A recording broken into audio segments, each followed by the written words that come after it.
Hi guys, welcome to the first video on the chapter Age of Industrialization.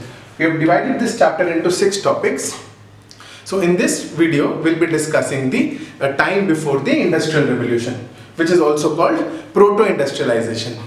Now, during the Industrial Revolution, the machines were the ones which were glorified. The machines were the ones which were praised. And this could be best epitomized by these pictorials in those newspapers at that time. So in the first pictorial you can easily see an angel is there, which is the angel of progress, and this angel is standing on wheels, and wheels with wings which signify the progress of time, and it is holding the flag of the new century. So basically it was launched in 1900, where it said that now when we are moving in the new century, it will be the industries and the machines which will take us forward and lead us to progress. So this was the pictorial representation of success of the machines. Similarly, here you can see Aladdin is here, which shows that Aladdin with the magic city that he has used with his lamp. Similarly, the mechanic is the one who uses his tools to build a city. So best allegory they have used to symbolize that it is the machines that are leading the new cities forward.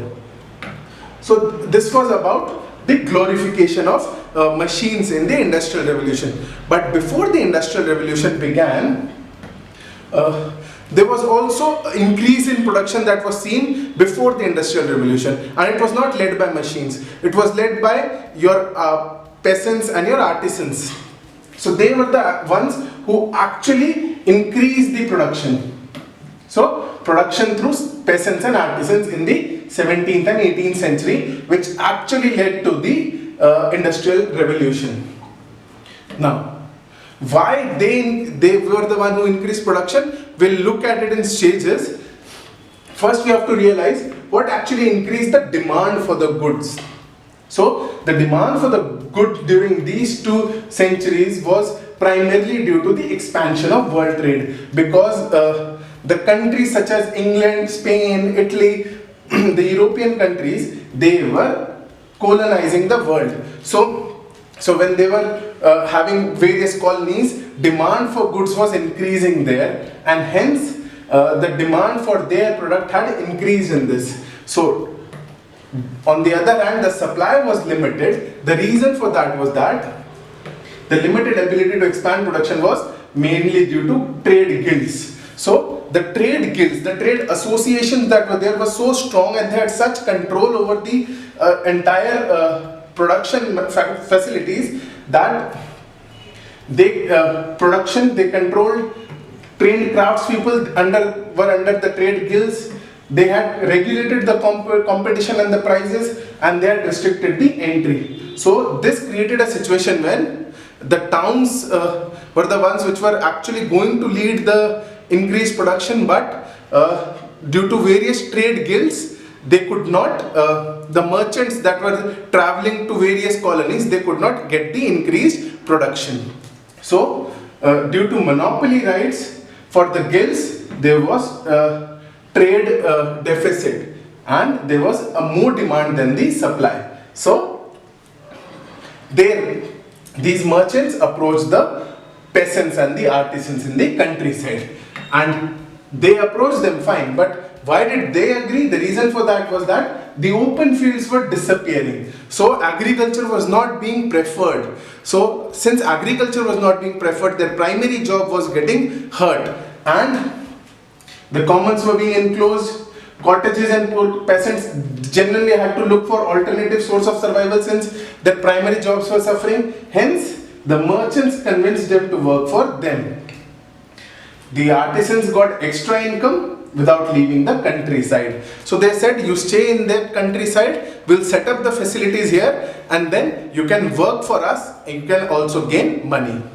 So it was a win-win situation for both sides, the peasants as well as the merchants. So the peasants and the merchants build up a closed system where you can see, for the example, the merchants purchased wool from a wool stapler, then they carried this to the spinners, then the spun yarn was taken to weavers, where it was then to fullers and then dyers. So the material was dyed, then finishing was done in London, the cities. So everything was done in the countryside, and then finishing was done in London, and then the goods was also sold in London. So this is how the merchants used the countryside to their advantage, and at each stage you can see that there were 20 to 25 workers that were employed at each stage in the countryside. So this is how the merchants created a closed system. Now, then after this unique combination of countryside and towns, then came up the factories. So the earliest factories were around the 18th century, in the 1730s. So in the later part of 18th century, they multiplied. So the first factories were for cotton, because cotton was actually in demand, because this product, various textile products were sold extensively in the colonies as well. So the first factories was also for cotton. The reasons for increase in productions was such that there were a lot of inventions in the 18th century in the production processes, for spinning, for dyeing, so for finishing. So there were a lot of inventions that actually increased the production efficiency.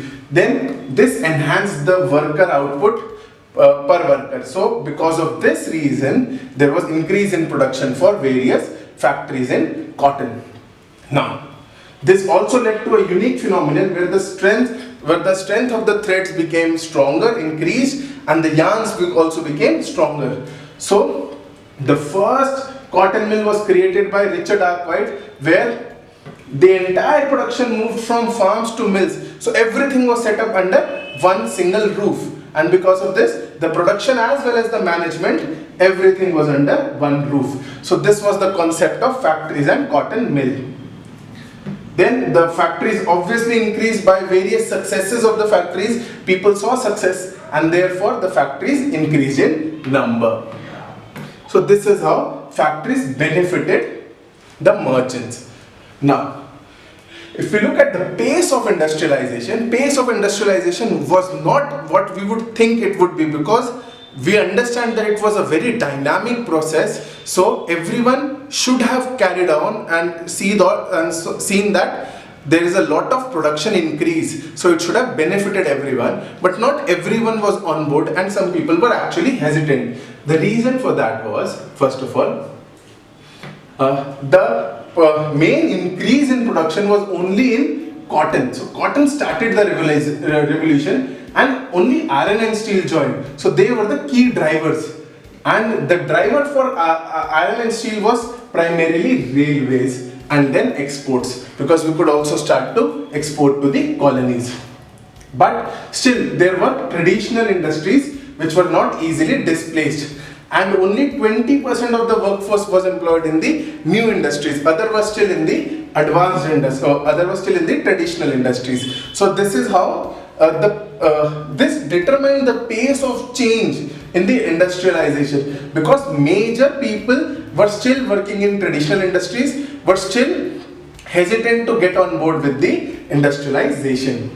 So the pace of change in the traditional industries which were not set up by steam powered cotton or metal industries, why? They also got some increase because of small innovations. So in food processing, building, pottery, so they were also getting small innovation, and their production increased, and they were happy with it. So they did not go for this steam powered cotton or metal industries, and they were not really affected by the pace of change in those industries. Then this led to technological changes being made very slowly.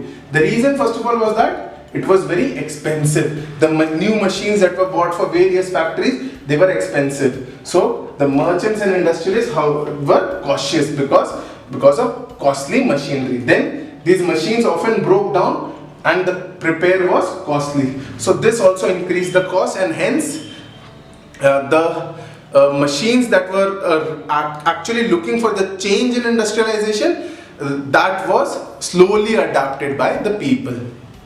So this is all about the time in the proto-industrialization. In the next video, we'll be discussing the handloom industry. Thank you so much.